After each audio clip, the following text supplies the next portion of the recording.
যে কৃষ্ণনগর যাতায়াতের পথে একটু মেন রোডে দাঁড়িয়েছি, কারণ এখানে প্রচুর আমের স্টল রাস্তার উপর, মেন হাই রোডের ওপরে রয়েছে। দেখাচ্ছি আপনারা, দেখুন এই হচ্ছে হাই রোড। ওই সাইডে সাইডে সব স্টল করে করে আম চাষিরা সব আম বিক্রি করছে। তো আমরা এখানে দাঁড়িয়েছি গাড়ি নিয়ে, এখানে আম টেস্টিং চলছে। কেমন মিষ্টি? তো এই যে মাসি আম বিক্রি করছে। কত এটা? এই সব গাছ পাকা?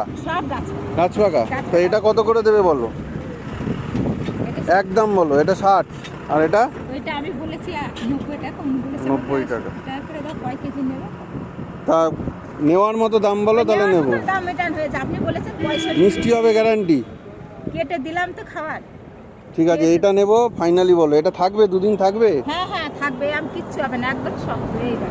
ঠিক আছে, চেহারা দেখে ভালোই লাগছে।